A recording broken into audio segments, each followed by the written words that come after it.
Linguistics পোর্শনের তোমাদের দুটো class হয়েছে, 13B এবং 14B।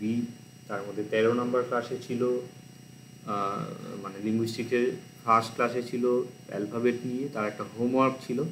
আমি বলেছিলাম প্রত্যেককে ওটা করতে, অনেকেই করে পাঠিয়েছে। যারা করনি আবার বলছি, ওই ক্লাসের এটা অবশ্যই করে পাঠাও, ওইটা না পড়লে এগুলো বুঝতে পারবে না। আর সেকেন্ড ক্লাসে যে হয়েছে পালি, যে ফোনেটিক্যাল চেঞ্জ যেগুলো আছে সেইগুলো শুরু হয়েছে। ফোনেটিক্যাল চেঞ্জের বিষয়টা হচ্ছে যে ফোনেটিক্যাল চেঞ্জগুলোকে ভিত্তি করেই লিঙ্গুইস্টিক্সের সব কিছু হচ্ছে। তো এর আগেতে কি হতো, ফোনেটিক্যাল চেঞ্জগুলো শেষে পড়ানো হতো, কিন্তু সেগুলো এবারে প্রথমে পড়ানো হচ্ছে। এইগুলো শিখে নিলে লিঙ্গুইস্টিক্সের যে বড় প্রশ্ন আছে সেগুলো তৈরি করতে অনেকটা সুবিধা হবে। আর লিঙ্গুইস্টিক্সের কোশ্চেনটা আজকেও বোধহয় সময় হবে না, এইখানে অনেক কিছু জিনিস আছে, পরের দিনে আমি আলোচনা করে দেবো সিলেবাস এবং কোশ্চেন পেপার ডিটেলস এবং বইপত্রর ব্যাপারটা, যে কেউ যদি কিছু বই দেখতে চায় এক্সট্রা পড়ার জন্য ইত্যাদির জন্য, তো অসুবিধা হবে না তাতে। তো আজকের ক্লাসের যে বিষয় সেটা শুরু করছি। তো আগের দিনে মোটামুটি বেসিক 17খানা হয়েছিল ফোনেটিক্যাল চেঞ্জ, আজকে 18 থেকে 32 পর্যন্ত যেগুলো আছে হবে। এটা এইখানে ভুলবশত 18 হয়ে আছে, এই 20 হয়ে আছে, এটা 18 করে নেবে।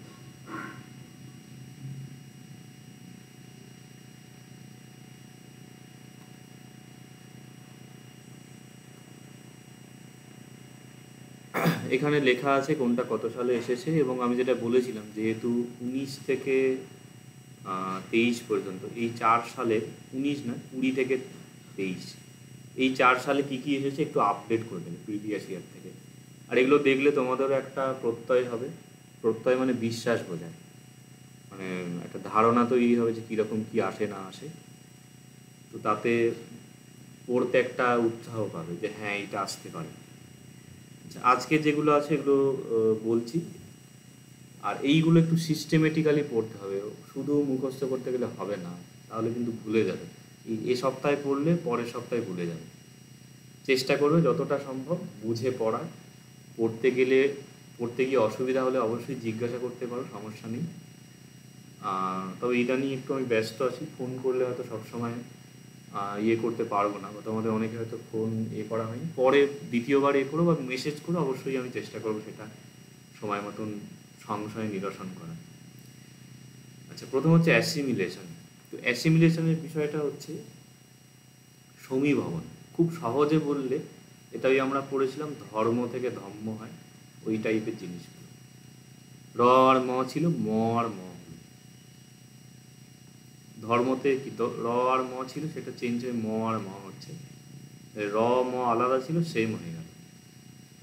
ঘোষী ভবন টসী ভবনগুলোর ক্ষেত্রে আমি বলেছিলাম যে ঘোষ ধ্বনি মানে যেটা ঘোষ ছিল না সেটা ঘোষ হলো, সেটা হলো ঘোষী ভবন। সমীভবন মানে যেটা সম ছিল না সেটা সম হলো, মানে অসম যেটা ছিল সেটা সমান হয়ে গেল, এটাই সমীভবন। ইংরাজি হচ্ছে অ্যাসিমিলেশন, ইংরাজি টার্মটা অবশ্যই দেখবে। আর এদিকে হচ্ছে, হ্যাঁ, তো এখানে বিষয় হচ্ছে যে পালি বা বিভিন্ন সাহিত্যিক প্রাকৃতে কি হয়, এই যে চেঞ্জ হচ্ছে তার থিওরিটা এখানে দেখানো হচ্ছে। ধর্ম তো ধর্ম যে ঠিক আছে, কিন্তু কারো তো একটা প্রশ্ন হতেই পারে যে ধর্ম রটাই বা কেন ময়ে পরিণত হলো, মটাও তো রয়ে পরিণত হতে পারতো, এটা ধরও তো এরম হতে পারতো, রয়ের ডবল হচ্ছে। বা যেমন শিল্প, এটা হচ্ছে শিপ্প, মানে ল প ছিল সেটা হলো প প। হ্যাঁ যাচ্ছি, ওই শিল্প মানে ল আর প ছিল সেটা পয়ের ডবল হচ্ছে, মানে লটা পরিণত হচ্ছে পয়েতে। এটা তো শিল্লও হতে পারতো, মানে লয়ের ডবল হলো, লয়ে লয়ে। তোমাদের ওয়ার্ড চেঞ্জের ক্লাসের হোমওয়ার্কে দেখবে সংশোধন করো বলে একটা বিষয় ছিল, সেটা হচ্ছে যেটা হওয়ার কথা ইচ্ছা করে সেটা ভুল করে দেওয়া হয়েছে, মানে সে ভুলটা মানে নিয়মের ব্যতিক্রমটা রেকগনাইজ করতে হবে, সেইখানে একটা শিল্ল বলে ছিল দেখবে, মানে এইখানে লটা প হওয়া উচিত, কিন্তু পটাকে ল করে দেওয়া হয়েছে, মানে লয়ের ডবল হচ্ছে। তো এইটা তো ঠিক আছে, কিন্তু এইটা কেন হয় না, কেন লটা পয়ে পরিণত হচ্ছে, পটা কেন ল হচ্ছে না? তো সেই জায়গাটা এখানে বলা হচ্ছে। বিষয় হচ্ছে যে স্পর্শধ্বনি তার থেকে মানে দুর্বল হচ্ছে নাসিক্য ধ্বনি, তার থেকে দুর্বল ল, তার থেকে দুর্বল স, তার থেকে দুর্বল ব, তারপর থেকে দুর্বল হচ্ছে য়, তার থেকে দুর্বল হচ্ছে র। এইগুলো যে পরপর দুর্বল ধ্বনি, যে দুর্বল সে অন্যর দলে চলে যায়। তো এখানে বিষয়টা হচ্ছে শিল্পর প কি, প হচ্ছে স্পর্শধ্বনি, আর ল হচ্ছে, তাহলে এই সিরিজের মধ্যে ল দুর্বল অবস্থানে আছে, তার মানে ল কনভার্ট হবে স্পর্শধ্বনি, এই জন্য শিল্পটা হচ্ছে শিল্প। অনুরূপে ধরো উল্কা, লয়ে কয়ে আঁকা যে ছিল, উক্কা হচ্ছিল না, ল আর ক ছিল, কয়ে কয়ে হয়ে যাচ্ছে, কারণ ক হলো স্পর্শধ্বনি। তো এই হলো বিষয়। বা যদি হয় আলস্য যখন হচ্ছে, আ ল শয়ে যখন, স হচ্ছে, স এইখানে আছে, আর ড তার থেকে দুর্বল, ওই জন্য কি হচ্ছে, জটা শয়ের ডবল হয়ে যাচ্ছে। আবার আর একটা উদাহরণ আছে, আর্য, এটা কি হয়, অয় হয় না, র ছিল, জ ছিল, জয়ের থেকেও দুর্বল র হলো সবার চেয়ে দুর্বল, এই জন্য রয়ের ডবল না হয়ে জয়ের ডবল হলো। বোঝা গেল? এই যে সিরিজ, এই সিরিজের মধ্যে যে দুর্বল সে সবলের সঙ্গে থাকলে সবলের এতে কনভার্ট হয়ে যায়, এইটা হলো থিওরি। তাহলে প্রথম যে অ্যাসিমিলেশন মানে সমীভবন যে পড়েছিলে, দুটো আলাদা থাকলে একই হয়ে যায়, সেখানে পড়েছে যে আগেরটা পরেরটায় হয়, পরেরটা আগেরটায় হয়, অথবা দুটোই একই রকম হয়ে যায়। এইখানে তার মেন যে কজ যেটা, সেটা দেখা হচ্ছে।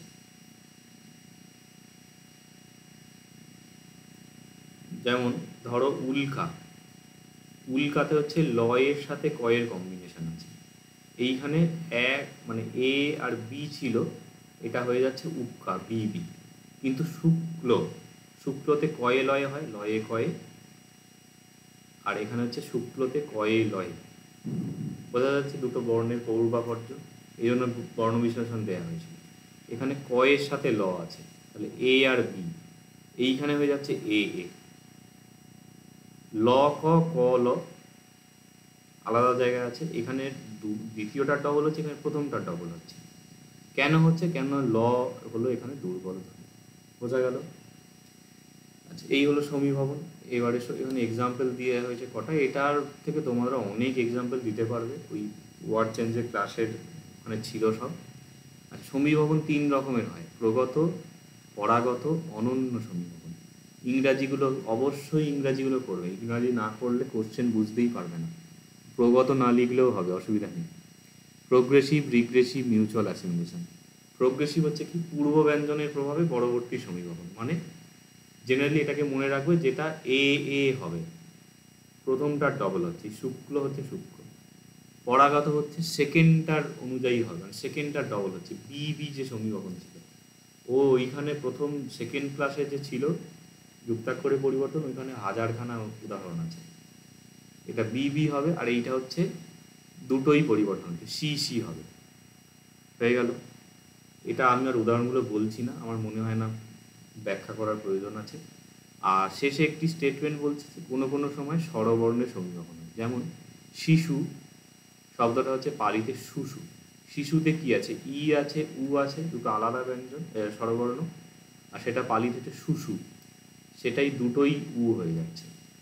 সিমিলার অনেক কিছু আছে, মৃদু হচ্ছে মুদু, এগুলো লিখে নাও। তোমাদের ভীষণ যে নতুন লিখতে হবে, না হলে সবাই একই লিখলে নাম্বার পাওয়া যাবে না। মৃদু হচ্ছে মুদু, রিজু হচ্ছে উজু, সব ওই একই উদাহরণ। রি ছিল, উ ছিল, উ হলো, উ হলো, এইরকম। ইক্ষু হচ্ছে উচ্ছু, এইরকম আছে।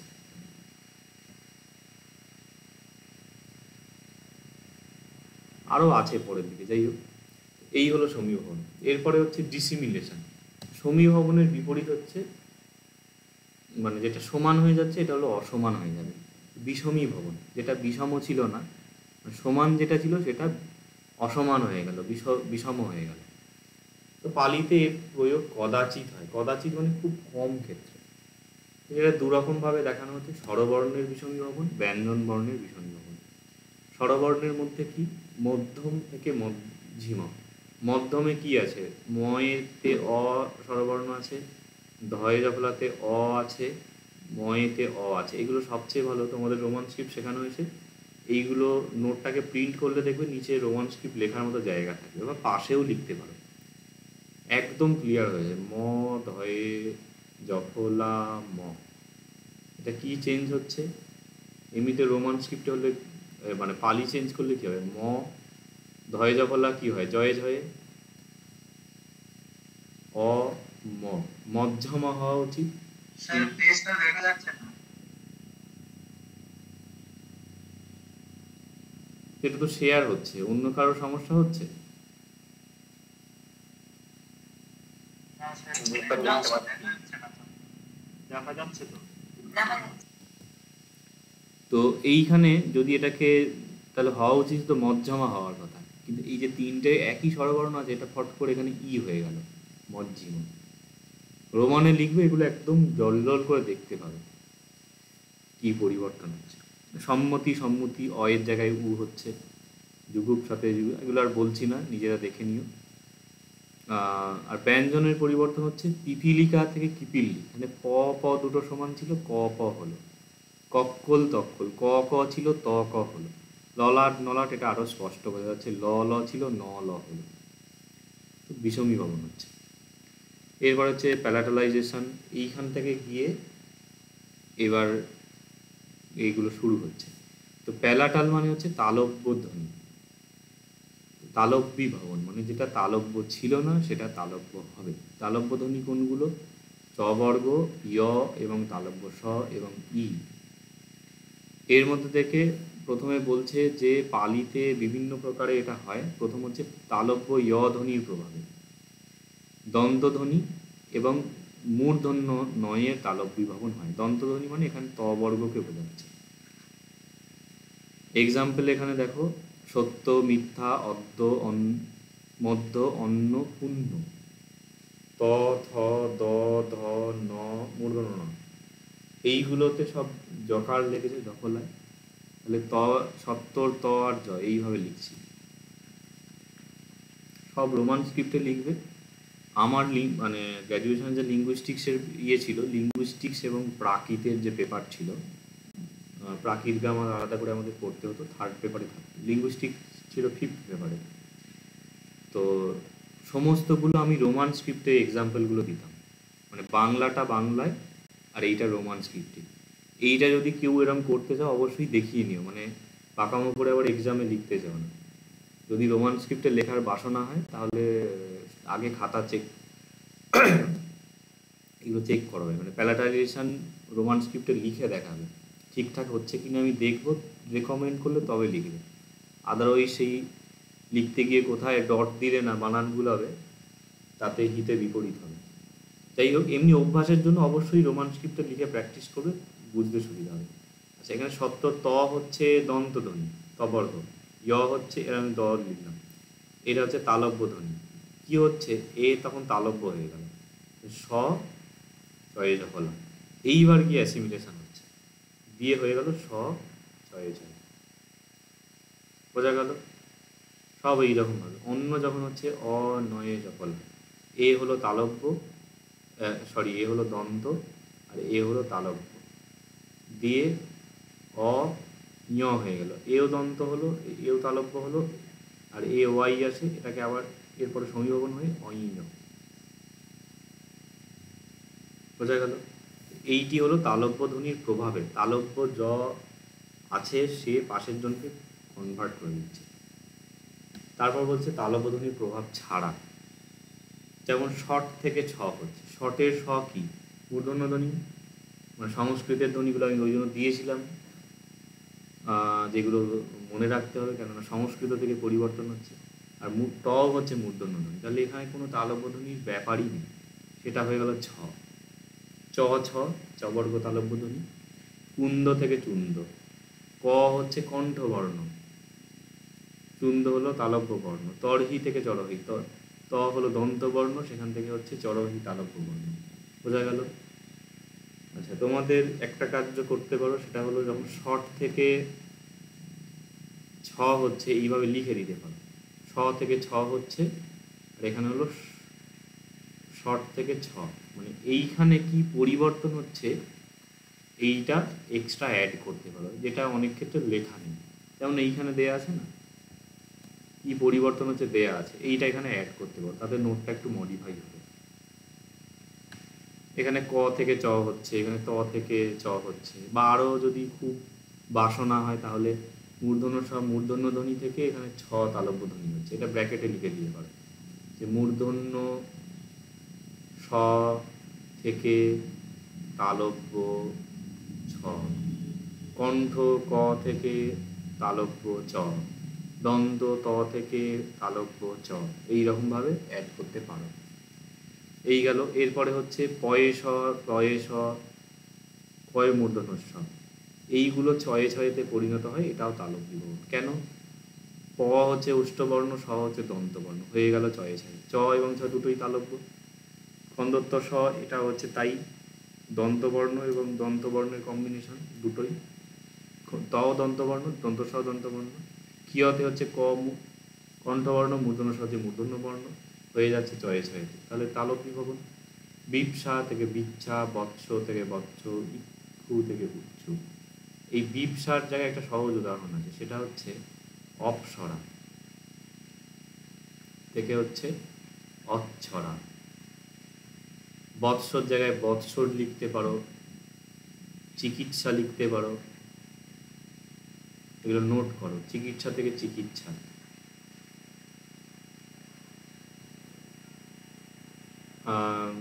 ইক্ষু, এটা দেখবে একটা ঋক্ষ ছিল না, ঋক্ষ থেকে অচ্ছ, ওটা এখানে দিতে পারো, সেম পড়িও কিয়র জায়গায়। এইরকম উদাহরণ ভরে আছে, ওই ওয়ার্ড চেঞ্জের ক্লাস থেকে দেখবে একটু চোখ কান খোলা রেখে পড়লে এমনি হয়ে যাবে। এরপরে হচ্ছে সেরেব্রালাইজেশন। সেরেব্রাল সাউন্ড মানে হচ্ছে মূর্ধন্য ধ্বনি, আর মূর্ধন্যী ভবন মানে যেটা মূর্ধন্য ছিল না সেটা মূর্ধন্য হলো। তো জেনারেলি দন্ত ধ্বনির মূর্ধন্যী ভবন হয়, এটা কয়েকটা ক্যাটাগরিতে দেখানো হয়েছে। যেমন রি এবং র এর প্রভাবে মূর্ধন্যী ভবন। রি আর র হচ্ছে মূর্ধন্য ধ্বনি, তাহলে মূর্ধন্য ধ্বনি মূর্ধন্য ধ্বনিতে কনভার্ট করছে। কৃত থেকে কর্ত, কৃত রিকার মূর্ধন্য ধ্বনি, সংস্কৃতে পালিতে হয় না, তো হয়ে যাচ্ছে কটন। তটা ট হলো, ত হলো দন্ত ছিল, এই মূর্ধন্যর প্রভাবে হয়ে গেল। প্রতিমা প্রতিমা, প্রতিমা রফলা আছে র, সে তকে ট করে দিল। তারপর অন্য প্রকারে রি ও র এর প্রভাব ছাড়া মূর্ধন্য ভবন, যেমন দ থেকে ড, দহতি থেকে হচ্ছে ডহতি, ডয়ের জায়গায় ড হচ্ছে, এখানে কোথাও মূর্ধন্য ধ্বনি নেই পাশে, রি র নেই। ধ থেকে ঢ, সেখান থেকে লয় হয়ে হচ্ছে। দৈধক থেকে দেল হ, এটা কাল্পনিক শব্দ, এই জন্য স্টার দেওয়া হয়েছে। দন্তন থেকে মূর্ধন্য, জ্ঞান থেকে জ্ঞান পালিত। স্থায়ের স্থলে ঠ হচ্ছে, স্থিত হলো স্থিত। স্থান, এটা অনেক পাবে, স্থান হচ্ছে ঠান, এরকম হচ্ছে। অবস্থান অবস্থান, অবস্থিত অবর্তিত, এই যে উদাহরণগুলো এগুলো সব এই দেওয়া যায়। এই হলো সেরেব্রালাইজেশন। এরপর হচ্ছে ভোকালাইজেশন। ভোকাল সাউন্ড মানে হচ্ছে ঘোষ ধ্বনি, এইটা আমি বলেছিলাম কিন্তু লিখতে ভুলে গিয়েছি, এটা কয়েকটা নোট করে নাও তো। সেটা হচ্ছে প্যালাটাল মানে হচ্ছে তালব্য, সেরেব্রাল মানে হচ্ছে মূর্ধন্য, ভোকাল মানে হচ্ছে ঘোষ। আর অ্যাসপিরেশন মানে হচ্ছে মহাপ্রাণ। হলো এই চারটে লিখলে, আর একটা লিখে রাখো নেজাল মানে হচ্ছে নাসিক্য ধ্বনি। মানে অন্য বর্ণ তালব্য বর্ণে পরিবর্তন, প্যালাটালাইজেশন, মূর্ধন্য ধ্বনিতে পরিবর্তন, সেরেব্রালাইজেশন, ঘোষ ধ্বনিতে পরিবর্তন, ভোকালাইজেশন, মহাপ্রাণ ধ্বনিতে পরিবর্তন, অ্যাসপিরেশন, আর নাসিক ধ্বনিতে পরিবর্তন, নেজালাইজেশন। এগুলো এখানে আছে, এগুলো আবার কোনো কালে আসেনি। যাই হোক, আসেনিতে অসুবিধা নেই, কিন্তু এইগুলো আবার বড় নোটগুলোতে আছে, এই জন্য এখানে দেওয়া হয়েছে। বলছে কোনো অঘোষ ধ্বনি শব্দের মধ্যে নিকটবর্তী ঘোষ ধ্বনি প্রভাবে অথবা অটোমেটিক্যালি নিজে থেকেই লিখতে হবে। এখানে ঘোষ ধ্বনিতে পরিণত হয়, একে ভোকালাইজেশন বা ঘোষীভবন বলে। পালিতের বহুত প্রয়োগ হয়, যেমন ক থেকে গ হচ্ছে, ক 1 নাম্বার বর্ণ হয়ে গেল 3 নাম্বার বর্ণ, অঘোষ থেকে ঘোষ, সাকল থেকে সাগল। এখানে বাকি এক্সাম্পলগুলো দেওয়া হয়েছে।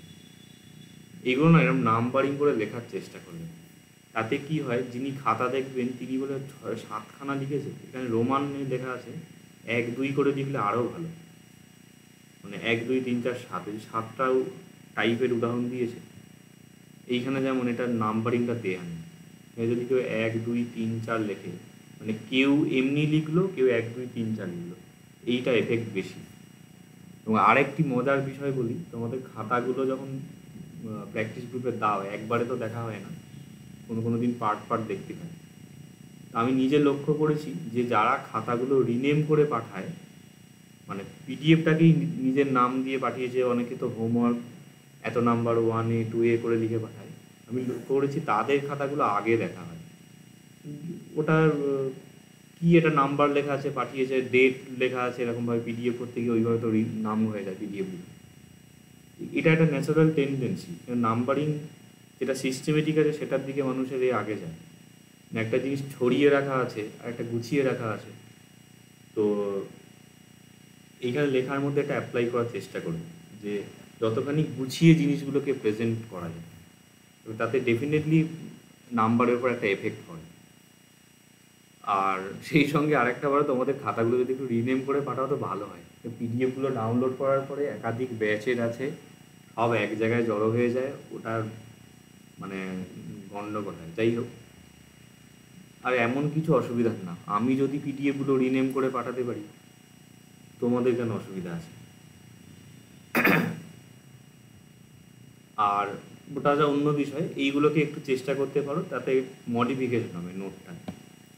আচ্ছা, এই গেল। এবারে আচ্ছা, এইটা আগেরটা বলা হয়নি, এখানে দ থেকে মূর্ধন্য লয়ের পরিবর্তন, এটাকেও একটা মূর্ধন্য ভবন বলা যায়, যেমন পরিদাহ থেকে পরিদাহ, উদার থেকে উলার, এরকম হচ্ছে। তো এইখানে বাকিগুলো অনুরূপ হচ্ছে, ত থেকে দ, চ থেকে জ, খ থেকে ঘ, সব ওই ঘোষ ধ্বনি অঘোষ ধ্বনি মনে রাখলে এগুলো সহজেই হয়ে যায়। এরপর হচ্ছে ডি ভোকালাইজেশন। ভোকালাইজেশনের উল্টো, ভোকালাইজেশন যদি ঘোষীভবন হয়, এটা হলো অঘোষীভবন। তার মানে যেটা অঘোষ ছিল না, দ্যাট মিন ঘোষ ছিল, ঘোষ ধ্বনির অঘোষ ধ্বনিতে পরিবর্তন। এখানে এক্সাম্পল গ থেকে ক হচ্ছে, গ হলো 3 নাম্বার বর্ণ বর্গের, ক হলো 1 নাম্বার, স্থবয়তী থেকে থকেতি। তো এটা আরো সহজ উদাহরণ আছে, স্থগিত, এটা হচ্ছে থকিত, থকিত হয়। এগুলো যদি তোমাদের বাসনা হয় যে এক্সট্রা এক্সাম্পল দেখবে তাহলে সংস্কৃত ও প্রাকৃত ভাষার ক্রমবিকাশ, পরেশচন্দ্র মজুমদারের বই আছে, আমি পরের দিন বই দেখিয়ে দেবো কি কোথায় আছে না আছে, এবং সিলেবাস কোশ্চেন পেপারও অ্যানালিসিস হবে। এবং সেই সঙ্গে আরেকটি বই আছে পরেশচন্দ্র ভট্টাচার্যের ভাষাবিদ্যা পরিচয়। এই দুটো বই খুব ভালো বই, তোমাদের যদি বই কেনার ইচ্ছা হয় তাহলে পরেশচন্দ্র মজুমদারের বইটা রাখতেও পারো, মোটামুটি কাজে লাগবে। আর ওখান থেকে এক্সট্রা এক্সাম্পল পেতে পারো। আর যদি খুব মনে হয় যে অনেক কিছু অ্যাড করবে, ইংরাজিতে একটি বই আছে, পালি লিটারেচার অ্যান্ড ল্যাঙ্গুয়েজ, ইয়ের বই, উইলহেম গাইগারের। আর একটা নতুন কি বই বেরিয়ে, নতুন আরও দুটো আছে, পেরনিওলার বই আছে, যাই হোক অত দরকার নেই। তো সেখান থেকে এরকম অনেক উদাহরণ দেওয়া যায়। মানে ধরো কেউ এখানে একটা লিখলো, পরিঘ থেকে পলিঘ, ভ দিয়ে আর কি উদাহরণ আছে আমার মনে পড়ছে না, ওইখানে এরকম অনেক উদাহরণ দেওয়া আছে। প্রাজন থেকে পাচন, তো ওইগুলো ওখানে দেওয়া যেতে পারে। এই হলো এখানে ডিভোকালাইজেশন, অঘোষ ধ্বনি ঘোষ ধ্বনির অঘোষ ধ্বনিতে পরিবর্তন। এরপরে হচ্ছে অ্যাসপিরেশন। অ্যাসপিরেশন মানে বললাম মহাপ্রাণ ধ্বনি। বলছে কোনো বর্ণের সাথে হ অ্যাড করে উচ্চারণ বা অল্প প্রাণ ধ্বনিকে মহাপ্রাণ ধ্বনিতে পরিবর্তন হয়, সেটা হচ্ছে মহাপ্রাণী ভবন। এখানে ক থেকে খ হচ্ছে, ক হলো 1 নাম্বার, খ হলো 2 নাম্বার। অল্প প্রাণ 1 নাম্বার 3 নাম্বার হয়, মহাপ্রাণ 2 নাম্বার 4 নাম্বার হয়। তো তাহলে ক থেকে খ এর পরিবর্তন হচ্ছে মহাপ্রাণী ভবন। কিল থেকে খিল। এটা আরো উদাহরণ আছে, কুব্জ থেকে ক্ষুজ্জ, আর কি ছিল, ক্রীড়া থেকে খিড্ডা, এরকম করতে পারো। অন্য মানে এখানে কিলর জায়গায় ক্ষুজ্জ দিতে পারো, বা একসাথে 3টে উদাহরণ লিখতে পারো। আর এই জিনিসগুলো এই ক থেকে খ এর পরিবর্তন 3 নাম্বার যে ক্লাস ছিল স্বরবর্ণ ব্যঞ্জন বর্ণের অনিয়মিত পরিবর্তন, ওইখানে পেয়ে যাবে। ওখানে দেখবে ক এর বিভিন্ন পরিবর্তনগুলো ওখানে শ্রেণীবদ্ধ করা আছে। আর একটা চরম বই আছে, বাংলাতেই আছে, সেটা হচ্ছে পালি প্রবেশ। এর লেখক হচ্ছে, এটা হরিচরণ বন্দ্যোপাধ্যায়। এটাও তোমাদের পিডিএফ বোধহয় দেওয়া আছে, বন্দ্যোপাধ্যায়। এতে প্রচুর এরকম পরিবর্তন দেওয়া আছে, এবং তোমরা মোটামুটি ক থেকে খ এর পরিবর্তন চ্যাপ্টার আছে, সেখান থেকেও পেতে পারো। ওই বইটা চরম বই, মানে প্রচুর এক্সাম্পল দেওয়া আছে, ওখান থেকে অনেক কিছু পেতে পারো।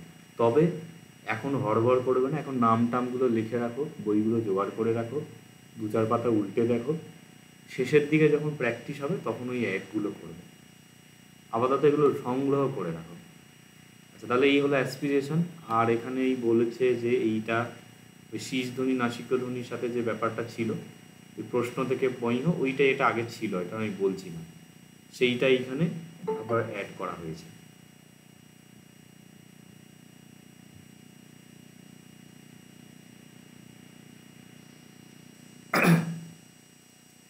সরজিৎ পাল এখন শেষে অ্যাড হলে তো যাত্রা তো শেষ হয়ে গেল, এতক্ষণ ছিলেই বা কোথায়? 7টা থেকে ক্লাস হচ্ছে। এরপরে হচ্ছে ডিঅ্যাসপিরেশন, এটা অল্প প্রাণী ভবন হচ্ছে অ্যাসপিরেশনের উল্টো বিষয়। তাহলে এটা মহাপ্রাণ ধ্বনির অল্প প্রাণ ধ্বনিতে পরিবর্তন। এখানে উদাহরণ দেখো, ঝ থেকে জ হচ্ছে, ঝ 4 নাম্বার বর্ণ, জ হচ্ছে 3 নাম্বার বর্ণ, 4 থেকে 3 হচ্ছে। ঝল্লিকা থেকে হচ্ছে জল্লিকা। অনুরূপে থ থেকে ত, ধ থেকে দ, ফ থেকে প, এইসব আছে। এগুলো ডিঅ্যাসপিরেশন। আর একটা এখানে নেজালাইজেশন ছিল, মেটাথিসিস শেষে আছে, যাই হোক। তো সিমিলার পরিবর্তন। এরপরে যেটা আছে একই রকমের, change of place of articulation. Articulation মানে উচ্চারণ, আর প্লেস মানে হলো স্থান। তাহলে উচ্চারণ স্থানের পরিবর্তন। এটার বিষয়টা কি না, ওই যেটা পড়লে তালব্যী ভবন, মূর্ধন্য ভবন, দন্তধ্বনি ছিল তালব্য ধ্বনিতে পরিণত হলো, দন্তধ্বনি ছিল মূর্ধন্য ধ্বনিতে পরিণত হলো, বা অন্যান্য আরও আছে। এই যে কুন্দ থেকে চুন্দ, মানে ক হচ্ছে কণ্ঠবর্ণ, সেখান থেকে পরিণত চুন্দ তালব্য বর্ণ। জাজল্যতে থেকে দত্তরতি, জ হচ্ছে তালব্য ধ্বনি, সেখান থেকে দ হচ্ছে দন্তধ্বনি। নৈরঞ্জনা থেকে নিরঞ্জনা, এখানে কি হচ্ছে, নয়ের জায়গায় র হচ্ছে, ন হলো দন্তধ্বনি, সেখান থেকে চেঞ্জ হচ্ছে র মূর্ধন্য ধ্বনি। এগুলো ভেঙে ভেঙে লিখতে পারো, যে কণ্ঠ বর্ণ থেকে তালব্য বর্ণ, তালব্য বর্ণ থেকে দন্তবর্ণ, সরি এটা দ হচ্ছে, ন থেকে র, এটা হচ্ছে দন্তবর্ণ থেকে মূর্ধন্য বর্ণ। এই প্লেস অফ আর্টিকুলেশন, এটার একটা এটা মনে হয় না, এটা এসেছে 13 সালে। এবার হচ্ছে মেটাথিসিস, বিপর্যয় বলে যেটা। বিপর্যয় মানে ইন্টারচেঞ্জ, এটা প্রথম দিনেই বলা হয়েছিল, মানে এ বি ছিল, এটা বি এ হয়ে যাবে। তো পালিতে বিভিন্নভাবে পরিবর্তন এখানে দেয়া হয়েছে, যেমন র লয়ের পরিবর্তন, অরালিকা থেকে অলারিকা, এটা রোমানে লিখলে খুব ক্লিয়ার হয়ে যাবে। আর স্বরবর্ণের ব্যবধানে বলছে, মানে অ রা লি কা, এটা কি চেঞ্জ হচ্ছে? অ, লা, রি, কা, আ হবে। তাহলে এই আয়ের ব্যবধানে র আর ল ছিল, সেটা আয়ের ইন্টারচেঞ্জ হলো, এটা এদিকে এলো, ওটা ওদিকে চলে গেল। অরালিকা থেকে অলারিকা। র এবং লয়ের পরিবর্তন, করেনু, কনেরু, কাকুরন, পুরন, কুরিয়াত, করি, এগুলো সব একই ধরনের জিনিস। এরপরে যে দুটো জিনিস আছে, এই প্রশ্ন থেকে পইহ, একই জিনিস, এটা আগে বলা হয়েছে, আমি আর বলছি না। আর সিমিলারলি হয়ে নয় থেকে নয়ে হয়ে, এই জিনিসটাও আগে বলা হয়েছিল। এই দুটো ওয়ার্ড চেঞ্জের ক্লাসে ছিল, দুটো পয়েন্ট হিসেবে। ওই যে কথাটি বললাম, এইবার সব রিপিটেশন হবে, মানে দেখে মনে হচ্ছে বিশাল জিনিস, কিন্তু একটু মাথা লাগিয়ে পড়লে এটা খুব সহজে তৈরি হয়ে যাবে। হয়ে নয়ের জায়গায় নয়ে হয়ে হচ্ছে, সব রোমান স্ক্রিপ্টে লিখলে একদম ক্লিয়ার হয়ে যাবে। পূর্বাহ্ন থেকে পালিত হচ্ছে পূর্ব, ব ছিল পূর্বন, হ ন ন হলো এইরকম। এরপরে হচ্ছে নেজালাইজেশন। নেজালাইজেশনের ব্যাপারটা হচ্ছে নাসিক্য ধ্বনি, মানে নাসিক্য ধ্বনিতে পরিবর্তন। এবারে অ্যাকচুয়ালি মানে স্বরধ্বনি যখন আমরা চন্দ্রবিন্দু উচ্চারণ করি না, অ, আ, ই, এরকম, মানে বাঁশ আর বাঁশ মিনিং চেঞ্জ হয়ে যাচ্ছে। বা ধরো হাসি হাসি, পুজো পুজো, হসপিটাল হাসপাতাল, এটা লৌকিক উচ্চারণ এরকম উচ্চারণ হয় না চন্দ্রবিন্দু দিয়ে, ওইটাকে বলে ন্যাজালাইজেশন, নাসিক্য বর্ণে পরিবর্তন। অনুনাসিক স্বর বলে, মানে নাকি সুরে হচ্ছে।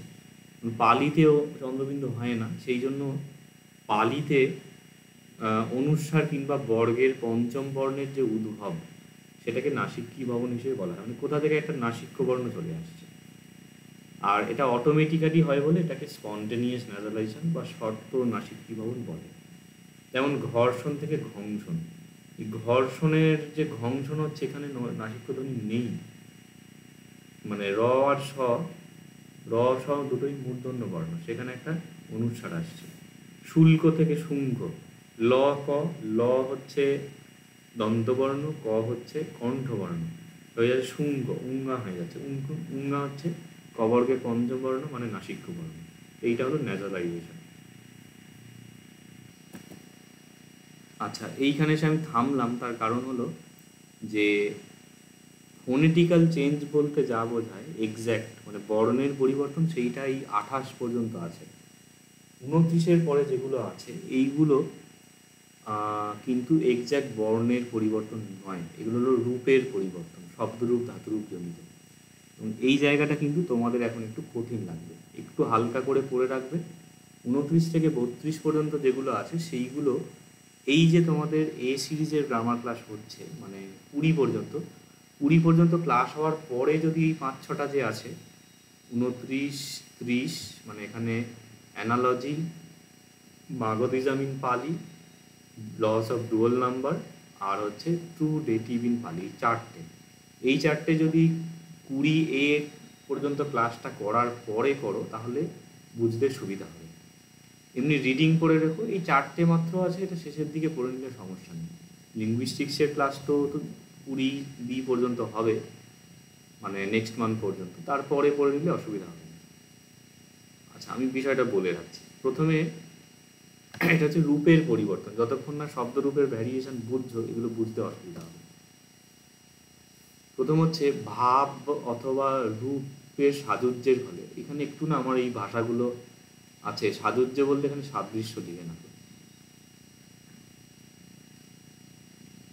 তো রূপের সাদৃশ্য, ভাব অর্থ, এখানে অর্থ বা রূপের সাদৃশ্য এর ফলে, এটা অর্থ লিখতে পারো।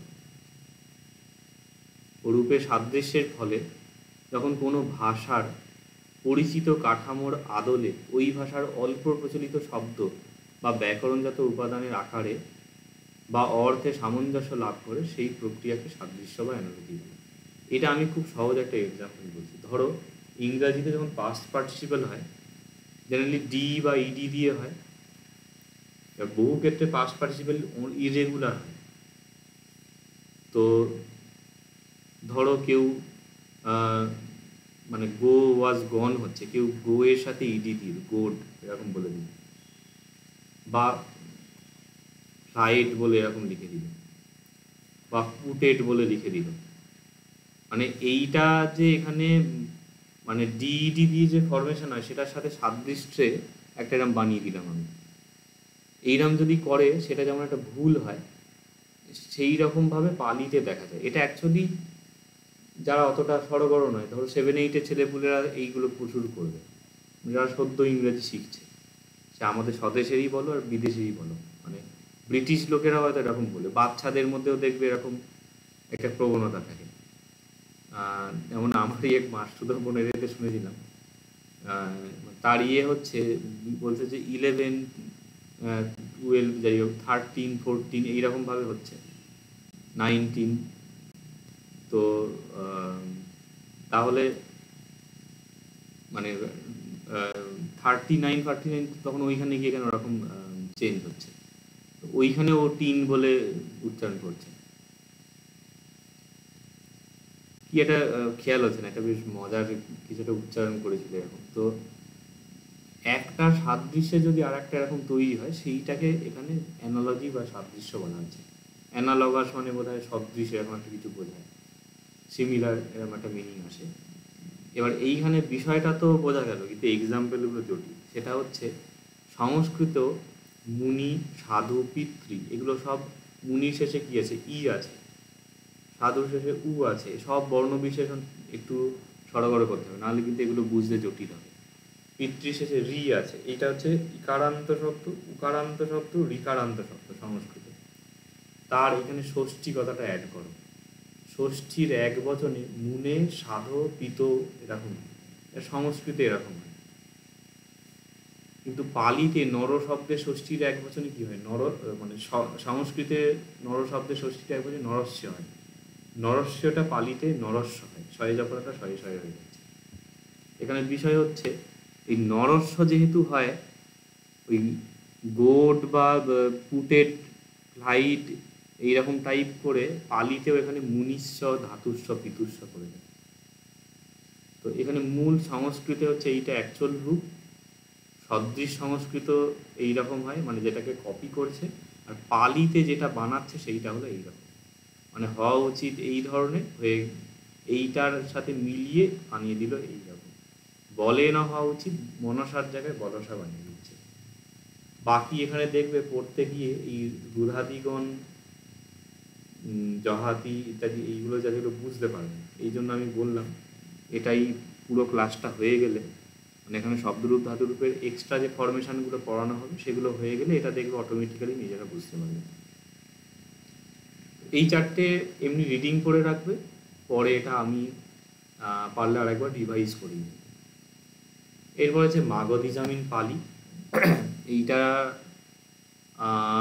ব্যাপারটা একটুখানি টাচ করে রাখছি, খালি রটা পালিতে ল হয়, মানে মাগধী প্রাকৃতে রটা ল হয়, পালিতেও তাই হয়। যেমন মাগধী প্রাকৃতে পুরুষ শব্দটা হচ্ছে পুলিশর, রত্ন হচ্ছে লদন, এই ভীষণ জটিল এগুলো। তো পালিতে অনুরূপে ল এবং ল, রয়ের জায়গায় ল হয়, পরিগ, পলিগ, কিল, কিল এরকম হচ্ছে। তো আরো অনেক কিছু আছে, যেমন এখানে দেখো একটু মাথা, দাহ হচ্ছে, পরিলাহ হয় না, পরিলাহ, এইরকম রয়ের জায়গায় ল হচ্ছে। তো অনুরূপে মাগধী প্রাকৃতেও হয়, পালিতেও হয়। তাহলে মাগধী জামিন পালি, অর্থাৎ মাগধী প্রাকৃতের লক্ষণ পালিতে কি কি দেখা যায়। তারপর আরো বলছে অন্তঃস্থর জায়গায় জ হয়, আর জয়ের জায়গায় অন্তঃস্থ হয়। তো গবয়, গবজ, মানে এইখানে এই জন্য আমি বলি যে উচ্চারণ একটু পালির মতন করলে ভালো হয়, মানে এখানে বা অন্তস্থ জটা ব্যবহার করলে ভালো। যেমন এখানে কেউ যথা বললো, আর এটাও তাহলে তো দুটোই যথা হয়ে যাবে, মানে যথা থেকে যথা, জাল থেকে ইয়াল, মানে জাল ও ইয়াল এরকম হচ্ছে। নিজ নিয়ম, বা এটাকে যদি বিন্দু ছাড়া লেখা হয়, এটাও নিজ বলছে, এটাও নিজ, পার্থক্য কি রইল? তো দুটোতেই এই ধরনের পরিবর্তন দেখা যায়। আর একটা বলছে অয়ের পরে বিসর্গ থাকলে এ হয়ে যায়। পুরহ, পালিতে পুরে হয়, সংস্কৃতে মাগধী প্রাকৃতে নরহ, তার জায়গায় নলে হচ্ছে, রয়ের জায়গায় ল হয়ে যাচ্ছে। বিক্ষোভ বিক্ষোভে সহ সে এরকম হচ্ছে। মাগধী প্রাকৃতে তালব্যস্বর ব্যবহার হয়। এবং একটি মজার বিষয়, এই দুটো জিনিস, এইটা মানে জয়ে অন্তস্থ জয়ের জায়গায় বর্গীর জ এবং তালব মানে মূর্ধন্য স দন্তস্বর জায়গায় তালব্যস্ব, এটা মাগধী প্রাকৃতের বৈশিষ্ট্য। হেমচন্দ্রের সূত্র আছে রসর রসৌ, এরকম একটা হেমচন্দ্রের প্রাকৃত ব্যাকরণ। তো যাই হোক, তো আমাদের যে বাংলা ভাষা সেটা অনেকে হয়তো জানো মাগধী প্রাকৃত থেকে আসছে। এই জন্য সংস্কৃতের যে ইয়, যেটা হিন্দিতে ইয় উচ্চারণ হয়, যদি এরকম বলে না হিন্দিতে, যমুনা এইরকম, যাদব এরকম উচ্চারণ করে, সেইটা বাংলায় আমরা কি বলি, যদি, যাদব, যমুনা, জ বর্গীর জ উচ্চারণ হচ্ছে। যে আমরা যেহেতু মাগধী প্রাকৃতের উত্তর পুরুষ বাংলা ভাষা, এই আমরা ওই জন্যই অন্তস্থ ইয়টাকে জ করে উচ্চারণ করি। সিমিলারলি বাংলায় এই যে আমি কথা বলছি, মানে এর মধ্যে যতগুলো মানে স উচ্চারণ হচ্ছে এগুলো সব তালব্য স। মানে আমি এখানে লেখা আছে বিসর্গ, মানে উচ্চারণ যে বিসর্গ যে বলছি, আমার একটু এর মানে বিকৃতি হয়, কারণ পালিতে দন্তস্ব হয় বলে। তো বিসর্গ এইটা সংস্কৃত স উচ্চারণ হয়, সেটা আমরা বাংলায় বিসর্গ, স স আর স, এই একটা ভ্যারিয়েশন আছে। তো বাংলায় সব আমরা তালব্য স উচ্চারণ করি। এবং দুটোর ডিফারেন্স কি এটা দেখার জন্য কেউ যদি মানে সেম আর সেম এই দুটো গুগলে যে ভয়েস যে ইয়েটা হয় না, ভয়েসের বলে, যেটা কি বলে ওটা ডিভাইসটা, তো ওতে যদি উচ্চারণ করো, মানে সেম উচ্চারণটা যদি সেম এইটা আসে, তাহলেই এসএইচে এমই এইটাকে নেবে মিনিং এর জন্য। আর সেম বললে তখন এসএএমই হবে। এটা আমি টেস্ট করে দেখেছি। ইংরাজিতে দন্তস্ব এবং তালব্যস্ব আলাদা উচ্চারণ হয়, বাংলার গলাতে সব তালব্যস্ব উচ্চারণ হয়। এইটা হলোই মাগধী প্রাকৃত থেকে আসছে বলে। মাগধী প্রাকৃতের উপর ক্লাস হবে, এবং এইটাও শেষের দিকে করলে ভালো হয়। লাস্ট হচ্ছে loss of dual number in Pali. Loss of dual number বলতে দ্বিবচন, সিঙ্গুলার নাম্বার হচ্ছে এক বচন, আর বহু বচন হচ্ছে প্লুরাল নাম্বার। মাঝে সংস্কৃতে দ্বিবচন হয়, এই জন্য ডুয়াল নাম্বার বলা হয়। নরহ, নরৌ, নরাহা, বা তোমাদের বাংলার মতো নরহ, নরৌ, নরা, এই যে বলছে গচ্ছতি, গচ্ছত, গচ্ছন্তি। তো ওই গচ্ছত যে মাঝখানে বসছে, পালিতে কি হয়, গচ্ছতি আর গচ্ছন্তি, গচ্ছসি, গচ্ছথ, গচ্ছামি, গচ্ছাম। কিন্তু সংস্কৃতে গচ্ছতি, গচ্ছতঃ, গচ্ছন্তি, গচ্ছসি, গচ্ছথ, গচ্ছথ, গচ্ছামি, গচ্ছাবহ, গচ্ছামহ। এই যে মাঝের রোটা বাদ যাচ্ছে, দ্বিবচন আছে, তো পালিতে দ্বিবচন হয় না। তো দ্বিবচনের যে লোপ হয় সেইটা সম্পর্কে জিজ্ঞেস করেছে। তো কিছু ক্ষেত্রে পালিতে একটু দ্বিবচন দেখা যায়, যেমন দ্বি এবং উভ যে শব্দ আছে সংস্কৃতে, সেটা দ্বে এবং উভে এটা পালিতে প্রয়োগ হয়। এবং এদের মিশ্রণজাত দুভে, মানে দ্বে প্লাস উভে, এই দুটো নিজেও হচ্ছে, এটাকে কম্বাইন করে দুভে হচ্ছে।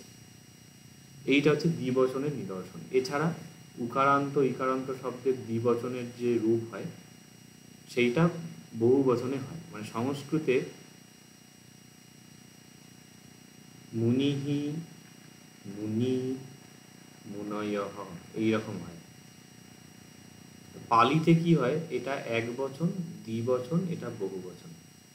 পালিতে কি হচ্ছে, মুনি বিসর্গ লোপ পেল, পুরো ব্যাকরণের মতো এটা হয়। সংস্কৃত যদি কারো জানা থাকে, পালি ভাষা এক মাসে শিখে যাবে। বা আমি যে পালিতে যেটুকু দক্ষতা অর্জন করেছি তার কারণ হলো, মানে পালি পড়ার আগে প্রায় 2.5 বছর আমি সংস্কৃত পড়েছি। সংস্কৃতে পড়া, সংস্কৃতে লেখা, শ্লোক শ্লোক রচনা ইত্যাদি এত দূর হওয়ার পরে পালিটা এই জন্য খুব মানে অতি দ্রুত শিখে নিয়েছি। মানে কলেজে ক্লাস হওয়ার আগে আমার গ্রামারের বই পড়ে শেষ হয়ে গেছে এইরকম। তো এইখানে পালিতে কি হয়, এইটা তো এক বচনে গেল, পালিতে দ্বিবচন হয়, বহু বচন হয়। এই যে মুনি যেটা হচ্ছে দীর্ঘই, এবং মুনয় থেকে পালিতে হয় মুনয়, এই দুটো হয়। এই দুটো পালিতে বহু বচন হিসেবে গণ্য করা হয়। তাহলে পালিতে এই যে রূপটা আমরা পাচ্ছি বহু বচনে মুনি দীর্ঘই, সেইটাই সংস্কৃতের দ্বিবচনের একটা ছাপ। এখন ইকারান্ত উকারান্ত শব্দ তোমরা পড়ো, এই জন্য এটা জাস্ট এমনি রিডিং করে রাখবে। পরে মাত্র এই 3টে বা 4টে যে আছে, এই 4টেকে লাস্টের দিকে একদম রিভাইজ দেবে, তখন দেখবে অটোমেটিক ক্লিয়ার হয়ে যাবে। এছাড়া দ্বন্দ্ব সমাসে প্রাচীন রূপ রক্ষিত হয়, যেমন চন্দ্রিম সূর্যী, এইরকম বলা হচ্ছে। লাস্টে হচ্ছে ট্রু ডেটিভ ইন পালি। ডেটিভ মানে হচ্ছে যেটা চতুর্থী বিভক্তি। অ্যাকচুয়ালি ডেটিভ মানে হলো সম্প্রদান কারক। পরে কারকের ক্লাস হবে, তখন আরও টার্মগুলো শিখবে। কর্তৃকারককে নমিনেটিভ বলে, কর্মকারককে অ্যাকিউজেটিভ বলে, এগুলো ইংরাজিতে ক্লাস আবার হবে ট্রান্সলেশনে, কীভাবে মানে পালি থেকে ইংরাজি ট্রান্সলেশন হবে। তো পালিতে কী হয়, চতুর্থী আর ষষ্ঠী বিভক্তি একই হয়।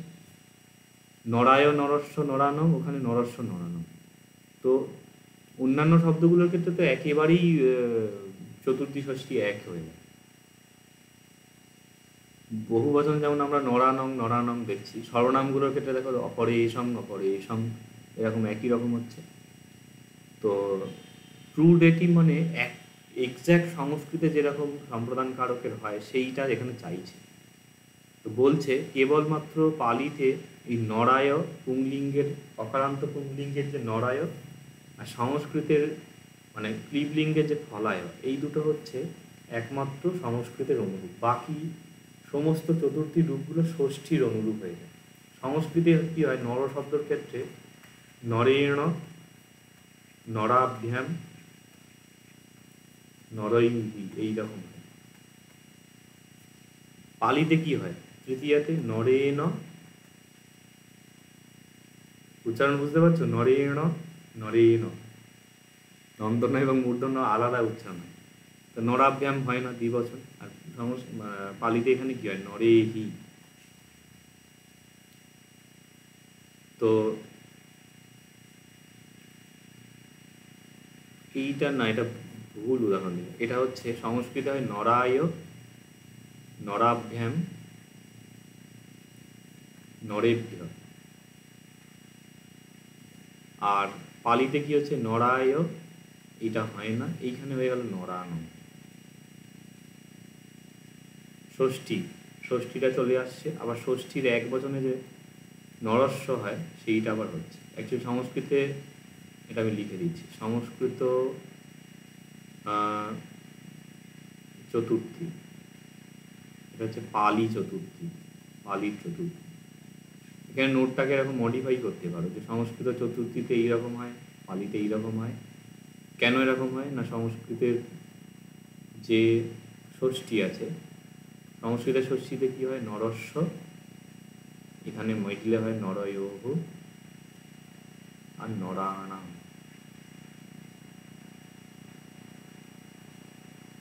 নরাণাম।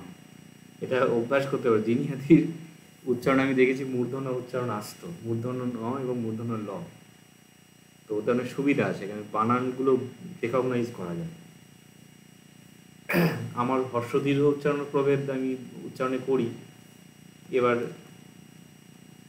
এইটা অ্যাকচুয়ালি বানান দীর্ঘ হয়, তো এইবারে বানানটা লিখতে গিয়ে আমি এটা তো প্রোনাউন্সিয়েশনে দীর্ঘ উচ্চারণ করা হয়। ওই সিন্দুর শোভা করমের মধ্যে গণেশের ধ্যান মন্ত্র এরকম আছে, সিন্দুর, সিন্দুর নয়, সিন্দুর, দীর্ঘ হচ্ছে বলে এখানে এইটা আসছে। তো এই যে সংস্কৃতের ষষ্ঠী, এইটা পালিতে এসে ঢুকছে, এটা তো হয় না, আবার এইটা এসে ঢুকছে, মানে ষষ্ঠী এসে চতুর্থীর জায়গায় ঢুকে যাচ্ছে, চতুর্থী তো রইল না, চতুর্থী তো আসল চতুর্থী নয়, এটা তো ষষ্ঠী, ষষ্ঠীর রূপ আসছে। তাহলে এই নরায় যেটা আছে সেটা এক্স্যাক্ট সংস্কৃতের নরায়, এটা অক্ষতভাবে রয়ে গেছে। এই জন্য এখানে বলছে ট্রু ডেটিভ, অ্যাকচুয়াল আসল সম্প্রদান বা চতুর্থী এইটা পালিতে এইটাই আছে। বাকি হচ্ছে ষষ্ঠীর জায়গাটা নরস্ব এবং নরানাম, পালিতে নরস্ব এবং নরানাম হয়ে যাচ্ছে। এই হলো